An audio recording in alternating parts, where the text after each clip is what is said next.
Olá, Isadora, tudo bem com você? Olá, Rose, tudo bem? E você? Tudo bem também, Isadora. Seja muito bem-vinda aqui no nosso podcast Obrigada. Suas Orquídeas Floridas e Saudáveis. Aqui nós discutimos as estratégias no seu cultivo para você ter as suas orquídeas perfeitas, aquelas orquídeas maravilhosas cultivadas por você mesmo. E o tema de hoje é orquídeas híbridas e orquídeas espécies. São todas iguais? Existe diferença entre elas? Vamos começar por essa pergunta então, Rose. Qual que é a diferença de híbrida e espécie? Vamos lá! Para quem está chegando aqui no nosso canal agora, eu sou a Rosemary, eu cultivo orquídeas há mais de 20 anos e nós viemos aqui conversar um pouquinho mais sobre todas essas maravilhas que você encontra aí pelo mundo afora, né, Isadora? Isso mesmo. Hoje nós vamos falar sobre espécies e um pouco sobre híbridas. Qual que é a diferença delas? Isso. Basicamente, as orquídeas espécies, Isadora, são aquelas orquídeas nativas que surgiram lá das florestas e das selvas e que são puras. Mas nem sempre todas as orquídeas que vieram das florestas significa que elas são espécies puras. Sabe por quê? Porque na natureza existem espécies que são polinizadas por insetos e os insetos voam para lá e para cá. E normalmente eles gostam de pousar na flor de uma orquídea quando ela está exalando o seu perfume, quando ela está no seu auge, no seu ponto fértil. Aí a flor atrai o inseto, ou seja, pela sua cor, ou seja, pelo seu perfume, ou pelo néctar que elas secretam ali, né? E o inseto vem para se alimentar, ele fica fascinado tanto pelo alimento que ele vai receber, quanto pelo odor, porque muitas orquídeas simulam o perfume assim exalado pela fêmea que atrai o inseto. Então eles vêm, pegam o pólen daquela orquídea espécie e saem passeando nas outras flores e acabam polinizando outras flores, até mesmo de outras espécies de orquídeas lá na natureza, né? Bem entendido. Aí surgem então os híbridos primários feitos na natureza também, existe isso. E lá também é possível existir os híbridos intergenéricos também, quando os próprios insetos fazem esses cruzamentos aí. Nesses casos não há a interferência da mão humana, né? Que é diferente desses outros híbridos que a gente vê no comércio, nas exposições, nas floriculturas, aqui em casa, no nosso orquidário, no seu orquidário. Então, espécie é a nativa. É a nativa, aquela que é pura ainda, que não houve uma mistura genética com o gene de uma outra espécie ali no seu cruzamento então ela ainda é pura. E a híbrida é quando você junta então duas espécies, vamos dizer, e faz a junção, o cruzamento delas. Sim, mas o híbrido ele não é simplesmente isso, porque existem milhares de possibilidades de você obter uma planta diferenciada através da hibridização. Você pode pegar duas espécies diferentes e cruzar e resultar uma terceira espécie, que vai ser diferente ali, que ela vai ter as características do pai e da mãe. Você pode também pegar plantas de gêneros diferentes, que existe também essa possibilidade, né, que são os híbridos intergenéricos. Você pode pegar um híbrido cruzando com uma outra espécie.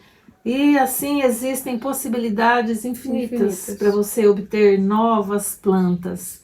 Mas é claro, sempre existe um objetivo por trás desse trabalho. E quais são os objetivos? Além, né, da gente ter orquídeas diferentes, né?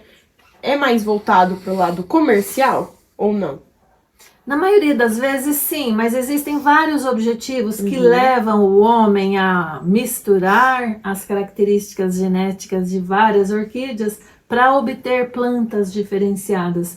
Às vezes, muitas vezes, nós seres humanos gostamos de flores bem coloridas, flores grandes, ou até mesmo as pequenas, sim, que geralmente chamam a atenção, que você bate o olho e você fica apaixonado, né, vidrado por aquela orquídea assim diferenciada.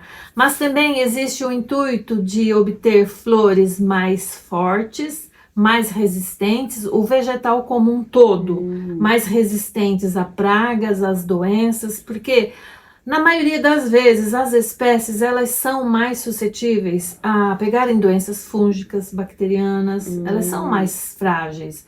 no caso, com a hibridização, existe seleção genética de plantas mais fortes, que são mais resistentes. Então, esse é um dos objetivos.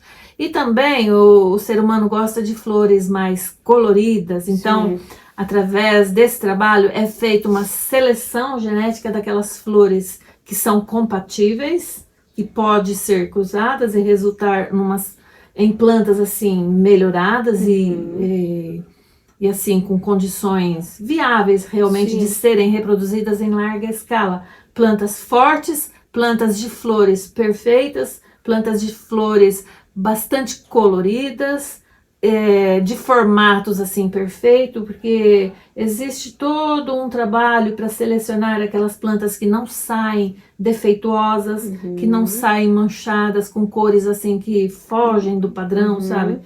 Tanto no tamanho dos botões, no tamanho das flores depois de aberto. Então existe um estudo aprofundado, bem grande, né? Muito amplo realmente. Para você obter uma planta que foi originada desses cruzamentos assim, não importa quais espécies foram utilizadas ali no cruzamento, quais gêneros, enfim, levam dezenas de gerações até chegar naquele modelo assim ideal. Que o hibridizador deseja ali obter, seja para ser uma planta forte, resistente a pragas e doenças, seja para ser uma flor bem colorida, bem atrativa realmente assim, que você pegue um vaso, você coloque assim em exposição e todos ficam apaixonados realmente. Ou pelo perfume, para selecionar aqueles perfumes mais agradáveis, porque você está aqui junto comigo nesse espaço e nós temos diversas orquídeas aqui, cada uma exalando uma fragrância diferente, né?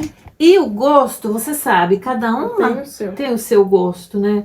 Às vezes as pessoas gostam de orquídeas com aromas mais cítricos, outras pessoas preferem aqueles aromas mais florais, mais adocicados, mais amadeirados. Existem orquídeas com aromas para agradar a todos, você entendeu? Então, essas seleções genéticas são feitas para isso, para obter aquelas plantas que, na maioria das vezes, engloba tudo, que elas sejam mais fortes, mais resistentes, mas que elas também sejam belas por natureza, a sua forma perfeita, as suas cores atraentes e o seu perfume encantador, né? Então, a gente pode considerar que na orquídea, né, sendo híbrida, não é só por uma questão estética, né? Às vezes também é por conta da resistência, né, ali dela. Sim. Tem todo isso que você falou. Sim, tem todo um estudo por trás, né? Por que selecionar as plantas adequadas para fazer as hibridizações?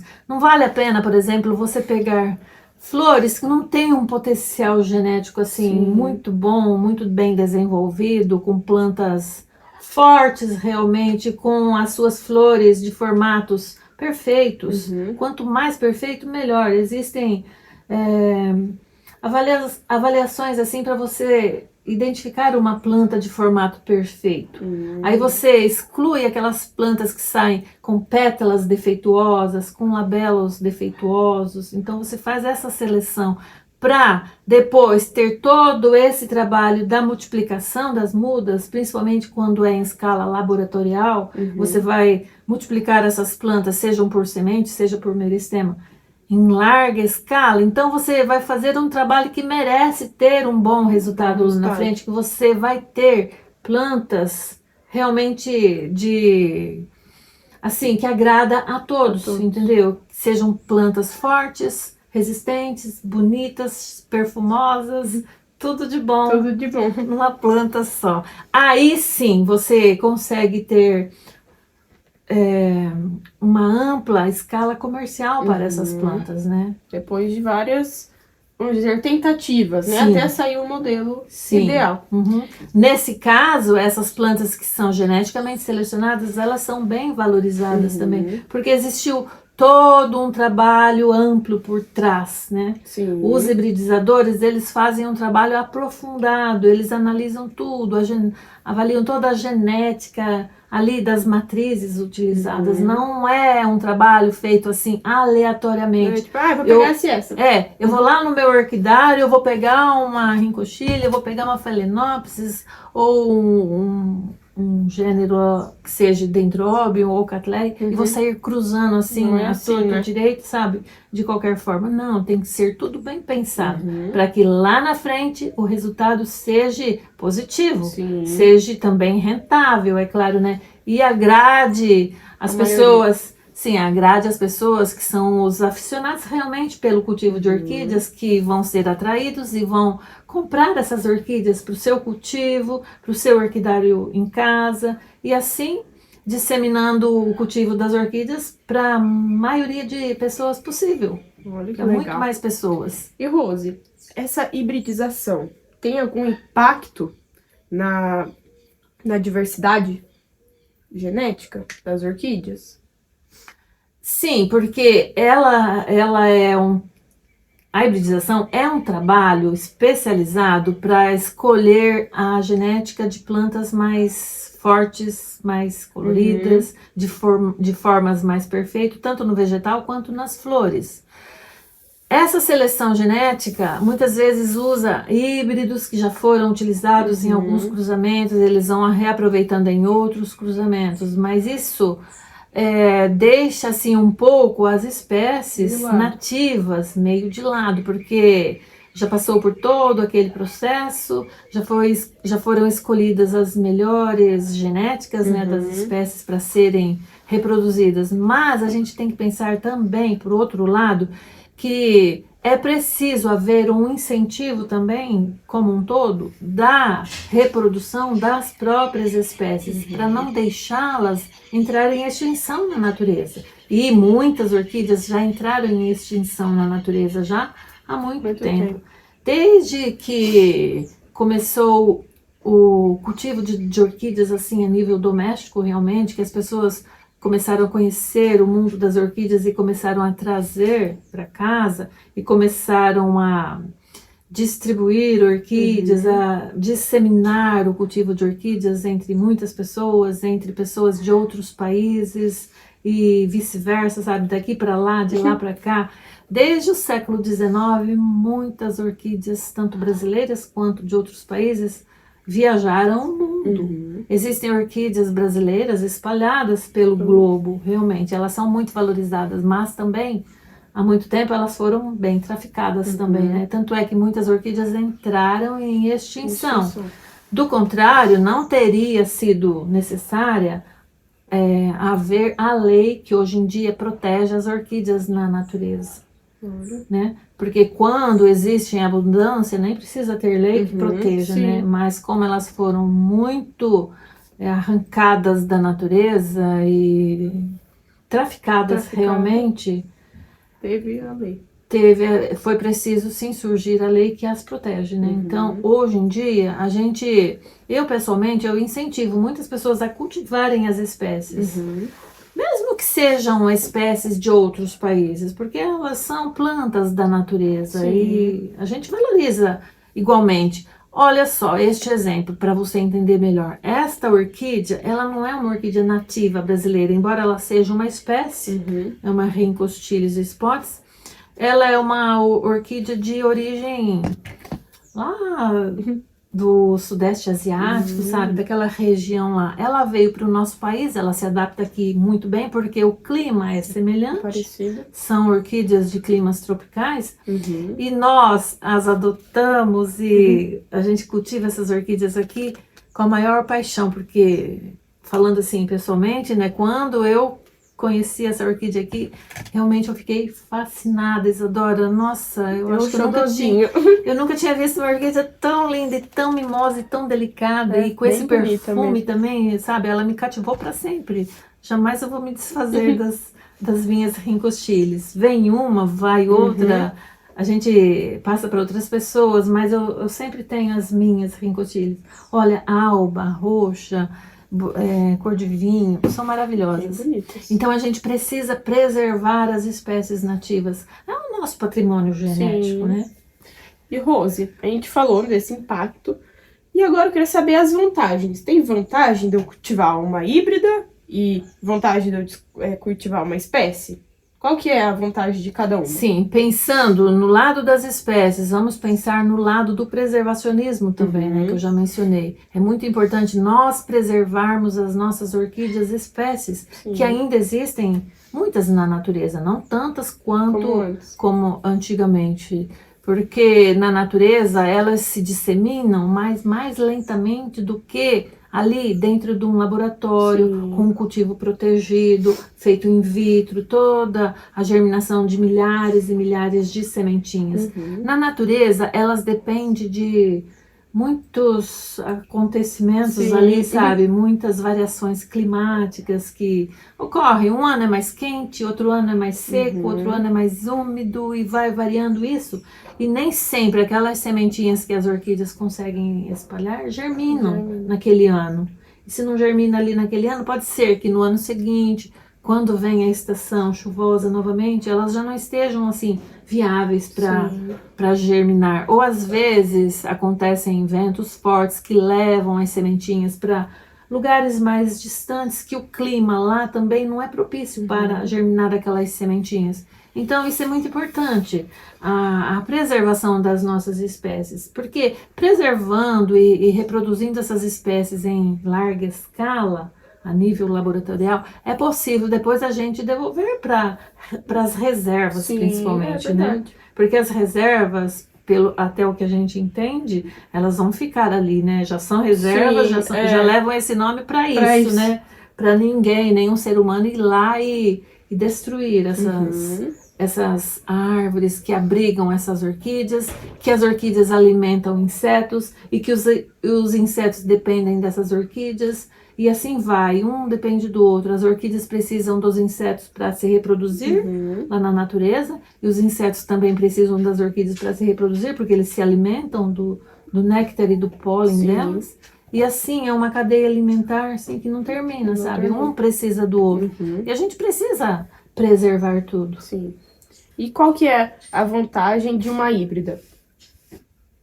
A vantagem de uma híbrida é que você consegue ter plantas diferenciadas, muitas vezes pela escolha do hibridizador, que escolheu ali cruzar uma orquídea branca com uma orquídea vermelha para obter uma cor diferenciada ali, uma rosa, uma mesclada, seja de tamanhos diferentes. Por exemplo, ele pega uma orquídea um pouco mais alta, de um porte um pouco mais compacto, faz o cruzamento, aí você tem uma outra estatura de planta, de uma outra cor.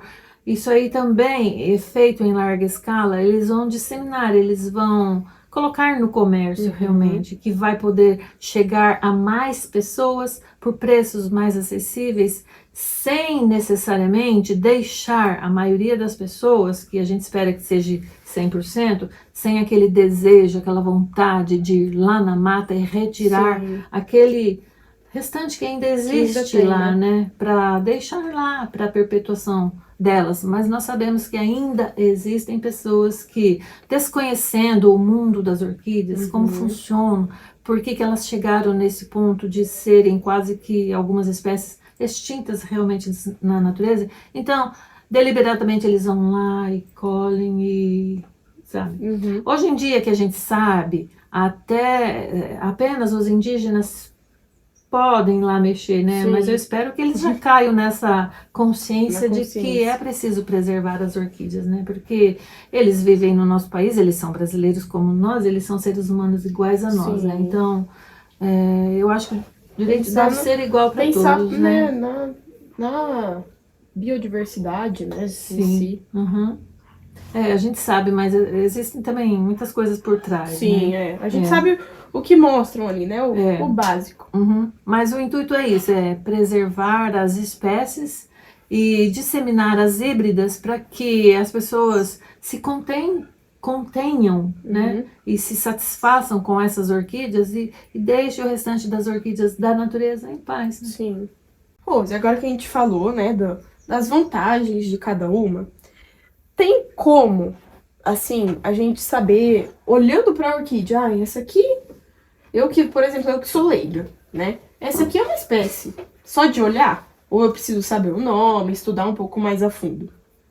Muitas vezes, Isadora, é preciso estudar um pouquinho e ter um pouquinho mais de conhecimento para você identificar, porque se você não está acostumada a ver as orquídeas, a entender como que é uma espécie, quais as características básicas, né, as principais características dela, para você diferenciar e entender quando ela foi hibridizada ou não. Às vezes uma pessoa assim que não tem muito conhecimento não consegue diferenciar. Não dá para diferenciar. Sim. E quais seriam as espécies, perdão, as híbridas mais comuns, assim, de colecionadores?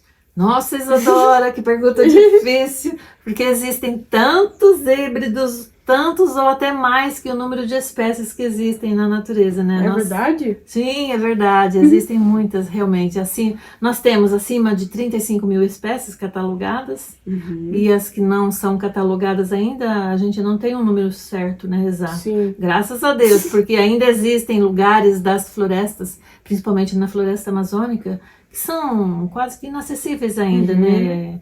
E deixe elas lá preservadas em árvores com altitudes de 50, 60 metros. Então, se torna difícil realmente para ir lá e coletar. Então, deixa elas quietinhas lá. Mas tendo esse número alto de híbridos, dificilmente um colecionador só vai ter todos no seu orquidário. Muito difícil. Eu trouxe aqui alguns nomes só para a gente ter uma noção assim, de híbridos que são intergenéricos ou interespécies mesmo. Existem os híbridos primários, os híbridos secundários. Nossa Senhora! São muitas classificações, né? É uma delícia estudar isso, Isadora. Quando você vê uma árvore genealógica lá dos cruzamentos das orquídeas, nossa, a gente fica fascinada de ver o trabalho extenso que existe realmente por trás de tudo aquilo, muitas minúcias, sabe? Muitos detalhes que eles lá, com a sua expertise, né, escolheram, selecionaram detalhadamente cada planta para compor aquela árvore genealógica de uma orquídea. É um trabalho fascinante, Isadora. Deve ser até bonito, assim. É bonito de ver. E o resultado, claro, são plantas extraordinárias, né? Olha, nós temos híbridos como Dendrobium burana green. Olha os nomes. Eu nem sabia que ia falar esse nome aqui, né? Mas eu deixei ela lá no orquidário, ela está com a flor. É uma Dendrobium híbrida, mas ela tem o seu pé bem grande, desenvolvido, e as flores são bem verdes, um verde claro, assim, ela é maravilhosa. Nós temos a Cattleya aloha case, que é um híbrido também, que no cruzamento da Cattleya aloha case existe a Cattleya valqueriana, que é uma orquídea nativa brasileira. E a orquídea Cattleya valqueriana já foi muito cruzada também. Eu tenho um nome dela aqui que já vou chegar nela. Nós temos a Cattleya Isabella. Eu tenho um exemplar no meu orquidário da Cattleya Isabella, que eu recebi de um colecionador de orquídeas que veio lá de São Paulo, e que ele trouxe essa Cattleya Isabella do Japão. Essa Cattleya, ela é de origem brasileira, que é um cruzamento entre a Cattleya intermédia e uma outra Cattleya aqui da região sul do Brasil também, chamada Cattleya forbesi. Então ela é bem clarinha, bem quase alba, assim, coisa mais linda. O dia que ela estiver florida, a gente mostra ela. Então, olha para você ver, a Cattleya Isabella, ela saiu do Brasil, ela foi para o Japão, fez o cruzamento dela, teve aquele resultado belíssimo, voltou para o Brasil e está aqui no meu orquidário. Ela é maravilhosa.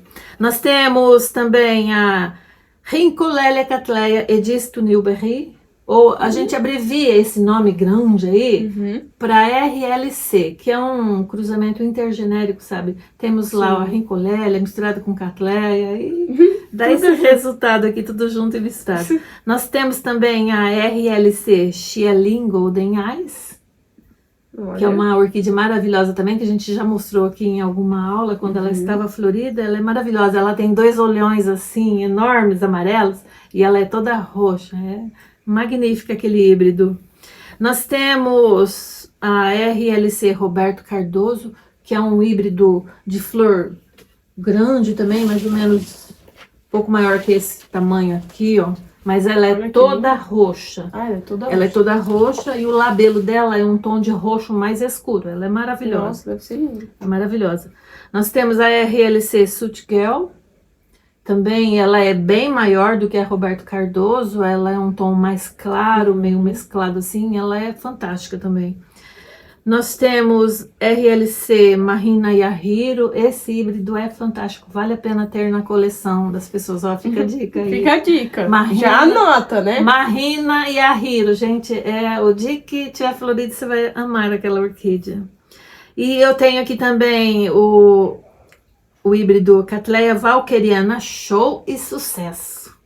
Olha o nome. Olha que diferente! Eu tenho ela no meu orquidário também. Então é um cruzamento de duas Cattleyas Walkerianas brasileiras, né? Olha. Inclusive esse híbrido aqui foi feito pelo meu amigo, seu Carlos. Cattleya Walkeriana, show e sucesso. A gente já mostrou no Instagram, né? Lá o orquidário. Eu acho que eu já Carlos. mostrei, mas já mostrei a flor, mas não falei o nome, né? A gente vai mostrar então. Vão anotando aí os nomes. Nós temos como espécie, vamos misturar aqui, mesclar um pouco entre espécies e híbridos, né? Aqui no sul do Brasil nós temos a Cattleya forbesi. Essa Cattleya forbesi, ela também é uma orquídea apaixonante. Inclusive a minha logomarca tem uma Cattleya forbesi ali. A Cattleya forbesi, ela é utilizada em diversos cruzamentos, em diversas hibridações e todos os resultados são espetaculares. Sabe por quê? A Cattleya forbesi, ela tem um desenho dentro do labelo dela. Você pode abrir assim o labelo dela e ver as veias coloridas assim. Aquela característica ela passa para os seus descendentes. Então você imagina uma orquídea de uma espécie diferente com aquela marca da Cattleya forbesi, é inesquecível. Você bate o olho assim, você já sabe. É filha da forbesi. Aí, ó, uma dica já. Nossa, aqui no sul do Brasil, aqui no Paraná também tem a Cattleya forbesi. E elas têm de diversas cores também. Olha. Amarelinha, beijinha, rubra, bem vermelha assim. Então, essas matrizes, essas espécies geram filhos maravilhosos quando cruzados com outras orquídeas. E também aqui no sul do Brasil temos as Cattleyas intermédias. Lá mais para cima do Brasil temos as Cattleyas chilerianas, que são nativas de regiões mais quentes, né? E diversas outras orquídeas que existem no Brasil. Nossa, a lista é enorme. É grande. Vamos falar um pouquinho aqui de outro gênero, o gênero Stenhoppia. Aqui no Brasil também temos as nossas nativas. O gênero Stenhoppia, ele é um gênero diferenciado dos demais. Você não vai ver as flores assim, não. Como que? Quando as nossas aqui estiverem floridas, aí a gente vai demonstrar para você ver que ao invés delas saírem para cima, elas saem para baixo. Não, mas deve ficar bonito também. Ficam divinas e maravilhosas e precisam de um cultivo específico também para elas. Precisam de técnicas específicas, né? Não é difícil de aprender, mas é importante aprender para entender ali a anatomia da própria planta, né? Como que ela vegeta, como que ela floresce, a época que ela floresce e tudo mais.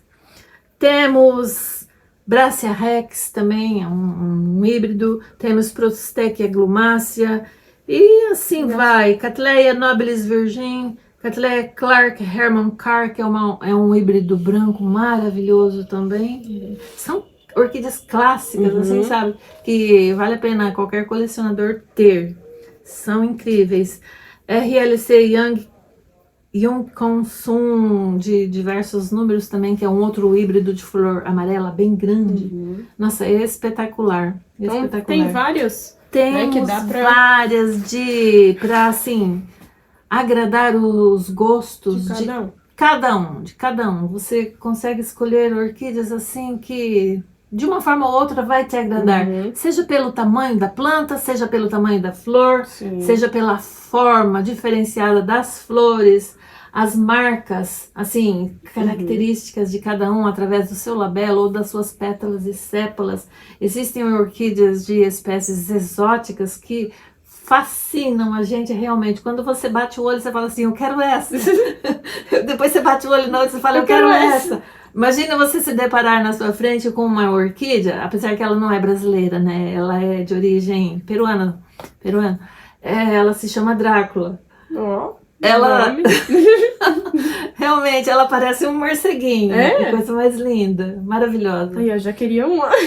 E existe uma outra orquídea também que o formato dela tem uma carinha de macaco. Olha, É, gente, que legal. é uma não coisinha sabia. mais linda. Então, essas espécies são fantásticas e merecem ser preservadas. E Rose, como você falou, espécie, híbrido.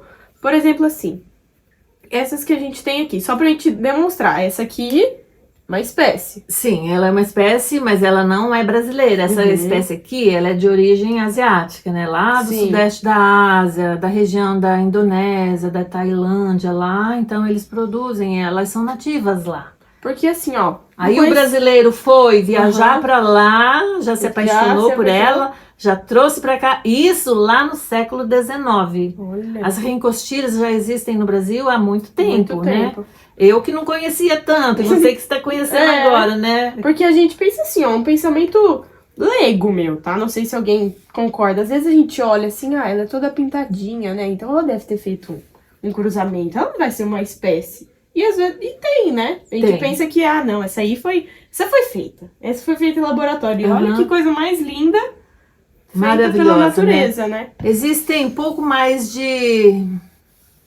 Menos de 20 espécies de reencostiles no Brasil. Um pouco mais de 10, menos de 20, né? Olha só, a alba, que coisa mais linda. Os botões começam assim verdinho claros, depois elas vão... A flor vai amadurecendo, vai começando a exalar o seu perfume e elas ficam branquinhas, muito delicadas. Eu tenho a cor de pêssego lá no orquidário também. E existe também essas aqui, olha. Uma cor de vinho. Bonito também. É maravilhosa. É que essa aqui tem um branquinho com roxo, né? Essa aqui é uma cor de vinho. E eu tenho também uma que é uma branca com as pintinhas mais miudinhas ainda, que é mais delicada que essa daqui ainda. É lindo. Você pega, igual eu falei, a gente pensa que às bibelô, vezes assim. O pintadinho, não, essa aí foi montada. Essa aí, olha que lindo, feito pela própria mãe natureza, né? São maravilhosas. E pra última pergunta, Rose, que eu acho que o pessoal deve pensar. Qual que é mais fácil de cultivar? Tem isso? É mais fácil cultivar híbrida ou espécie? Ou é a mesma coisa? Tem cuidado diferente? Como que é? Depende, Isadora. Depende. Depende de qual espécie você está cultivando ali no seu clima, no seu microclima ali, no seu orquidário, no seu quintal, na sua casa, no seu apartamento, seja onde for. Depende. Se você trouxe uma espécie que é nativa da sua própria região, aí ela vai vegetar bem. Se você trouxe uma espécie que veio de outra região, você vai adaptá-la ali no seu microclima, vai ver a quantidade de luz que ela gosta, a quantidade de água que ela gosta de beber, se ela precisa de mais umidade ou menos umidade, tanto o ambiente quanto dentro do vaso, como que você vai adubar aquela espécie. Então você vai adaptar uma espécie que veio de fora para você. É possível, existem técnicas para isso, né? Mas agora... Então, essas espécies se adaptam ao nosso clima. Sim. Se você leva para uma outra região, tem que fazer ali o trabalho de adaptação para elas vegetarem normalmente, como se estivessem em casa. Agora, as híbridas já são espécies diferentes no mesmo cruzamento, gêneros diferentes, que são adaptáveis também. Isso porque, igual nós falamos um pouco mais cedo, existe um trabalho muito aprofundado por trás desse híbrido final que você pegou ali, que você trouxe ali para sua casa, né? Ou que você comprou, ou que você ganhou de presente, não importa. Existe todo um trabalho minucioso para você obter aquele híbrido e ele vegete assim com mais facilidade no seu clima ali onde você mora, né? Porque esses híbridos, eles são selecionados para eles serem mais fortes, mais resistentes às pragas e às doenças. Né? Já é pensado. O que não quer dizer que eles não são suscetíveis de pegar doenças, de serem visitados por insetos sugadores. Então, tudo isso tem que ser pensado e você tem que cuidar daqueles híbridos também, porque eles também adoecem. Sim. E isso vai tudo do nosso cultivo ali, das técnicas que a gente utiliza, das minúcias que a gente oferece para as nossas orquídeas, do fertilizante que você dá para ela, da quantidade de água, se você cuida das folhas, se você cuida das raízes. Sim. Então, existe todo um cuidado por trás para aqueles híbridos que foram muito, assim, pesquisados e chegou naquele resultado final ali espetacular. Sim. Sobreviver e vegetar e reproduzir as suas flores todos os anos. Então, o híbrido está ali, ele foi trabalhado já durante muitos anos, décadas até você recebê-lo nas suas mãos. Sim. A partir daí, a partir de que a planta está com você, é com você.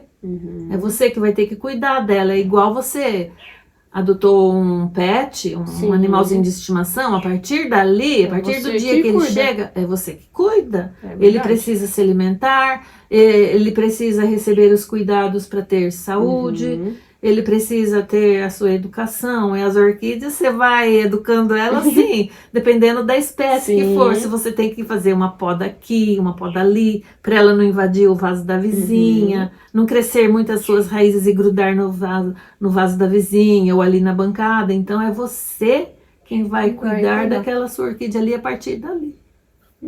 E quanto à floração? Muda para uma espécie, para híbrida? Muda um pouco, porque normalmente as espécies, igual a gente já falou sobre isso em outras aulas, e a gente vai sempre repetir, porque é importante isso. Sim. As espécies, na maioria das vezes, elas florescem uma vez no ano, como qualquer planta, né? Sim. É o normal, né? Sim, é o normal, mas quando as plantas, as orquídeas são bem cultivadas, algumas vezes elas conseguem florescer mais que uma vez no ano. Agora, as híbridas já foram projetadas, já foram selecionadas geneticamente para te dar florações mais vezes no ano. Algumas delas florescem 2, 3 vezes no ano, então você tem flores ali por mais tempo. Isso dependendo das matrizes que foram utilizadas no cruzamento. Se ela tem uma mãe que floresce na primavera e um pai que floresce ou no inverno ou no verão, então automaticamente os híbridos ali resultantes desse cruzamento, né, as filhinhas ali, vão florescer em épocas diferentes também, porque elas têm na sua carga genética essa possibilidade. Então, acho que no podcast de hoje é o que a gente fala sempre. Você conhecendo a sua orquídea, dá tudo certo, né? Você anotando, você estudando sobre ela, se é espécie, se é híbrida, e sabendo um pouquinho, né, de cada coisa, segue e tem florações lindas. Com certeza, Isadora. É o básico do básico que é... É o arroz com feijão. É, o arroz com feijão. Você precisa conhecer ali o básico. O que é o básico? Saber o nome da sua orquídea, né? Principalmente, você sabendo o nome da sua orquídea, você consegue se comunicar com qualquer outra pessoa que cultiva orquídea.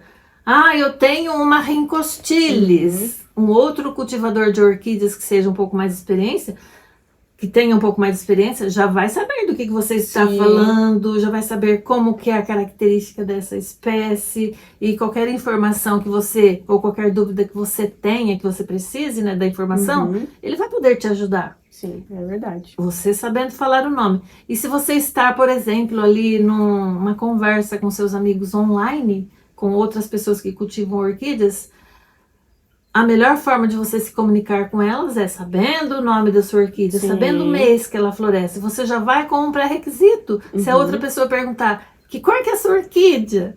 Você já sabe. Qual que é o nome da sua orquídea? Você já sabe. A sua orquídea gosta de mais água ou menos água? Então, são os cuidados básicos. Isso é muito importante para quem está começando e para quem já está na jornada aí também, né, do cultivo. O básico bem feito funciona, né? Nossa, o básico bem feito funciona. É aquilo, o feijão com arroz alimenta qualquer um, realmente, é verdade. Né? E quando ele é bem feito, é uma refeição sagrada. E o cultivo básico aqui também, você consegue dominar as suas primeiras orquídeas e daí você consegue estender para outras orquídeas, para outras espécies. É bem isso, Rose. Bem isso, Isadora. Isadora, eu queria te agradecer novamente a sua presença aqui no nosso podcast. Está convidada para voltar no nosso próximo podcast e juntas a gente vai aprendendo sempre um pouco mais sobre o mundo, esse fantástico mundo das orquídeas, né? São espetaculares realmente e vale a pena. E assim a gente vai espalhando um pouco mais de conhecimento, um pouco, né, Isadora, um pouquinho do que a gente já aprendeu nesses anos todos aí de cultivo, pelas estradas da vida das orquídeas. Sim.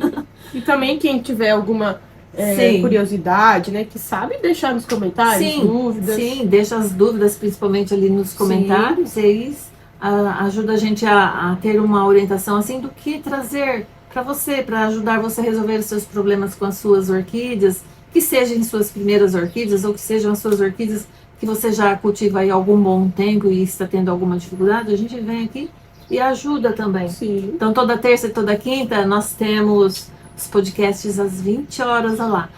Vocês assistem, façam uma maratona aí nos vídeos e compartilhe também com os seus amigos. E agora nós temos novidades, Isadora.